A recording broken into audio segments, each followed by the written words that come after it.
We're here today with our Kent State Lean Six Sigma facilitators. We have Bob Skillman, Steve Skillman, and John Novak. We have a series of questions to ask them regarding our Lean and Six Sigma Black Belt, Green Belt, and Master Black Belt training. I see that as two groups of people. The first group are those individuals that are going to be the facilitators on the projects, and they're going to have to understand the tools and how to apply the tools, when to select the tools.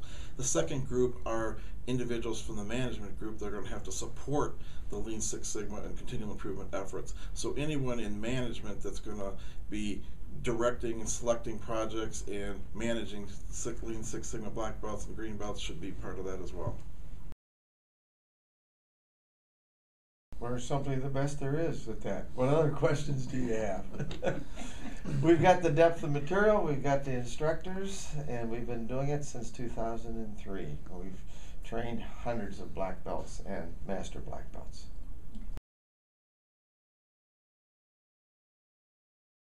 All three are very different methodologies, but they blend well together. Lean focuses on velocity, speeding up a process. Six Sigma focuses on the quality, the impeccable quality, and reducing variation in a process.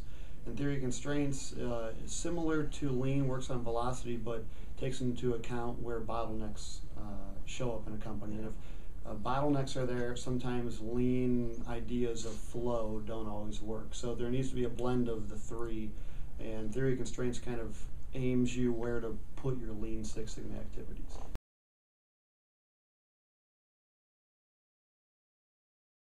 Well, if you look at it individually, I think that the addition of the problem-solving skills to your repertoire of skills that you have is invaluable, both from you personally, but from the standpoint of you as an employee within an organization. The value that you would now add to the organization because of these problem-solving capabilities would be immeasurable and I would think very valuable to the organization. When you look at it from the organizational standpoint, I think you have to look and ask the question, why is this important for me? And if you start looking at the things that would be critical for the organization itself, it's you know, as I think it was Deming said, you know, we don't have to change because survival is not mandatory. And if you create this idea that if we don't change and we don't continually improve, then the chances are we're putting the risk of the company at risk of failure, and I don't think anybody wants that. So if you can get commitment from the executive leadership of the organization because you create this condition that is totally unacceptable, going out of business, I think that you create an impetus for change, and I think you then can gain some type of commitment to promote this throughout the organization. And I think that the organization benefits from that, and I think the executives would be looked in a positive light as well.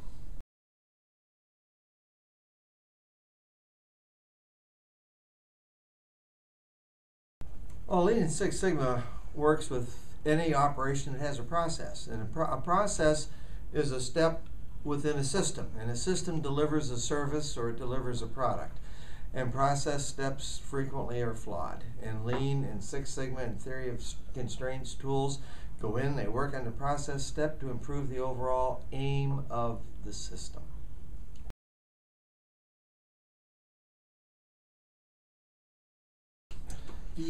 I think that the benefits can start accruing immediately because if you've set someone to be trained as a green or black belt, you've made somewhat of a commitment to continual improvement. So you're already starting to think that I need to embrace the concept of change. And so I think those benefits can start being realized immediately.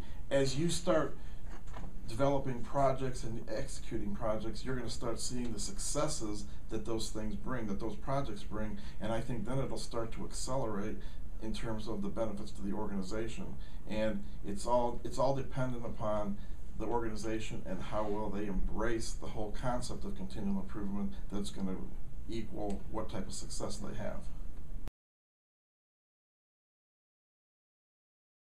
For a typical green belt, we have 2 weeks of class time, so 1 week a month. For a black belt, it would be 4 weeks, so 1 week a month for 4 months. And typical certification, we like to see student projects be done within a couple months of class, the last day of class. So I would say for a green belt, we'd like to see projects that are 4 months or less, since a class takes 2 months. And a black belt, we'd like to see it be a 5-6 month project where you're learning new tools each week, and then you come back to class and you're wrapping up what you did that last week, and then a month or two afterwards you're done. As for our master black belt certification, the idea there is that they've been a practicing black belt, done many projects, so the certification is a 2-week, 1 week a month program, and they're certified immediately at the completion of the class.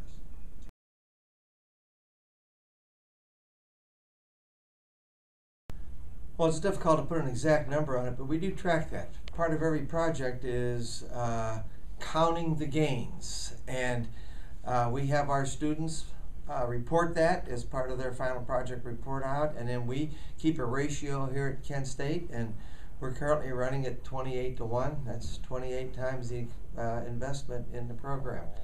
That's pretty good return. Thank you.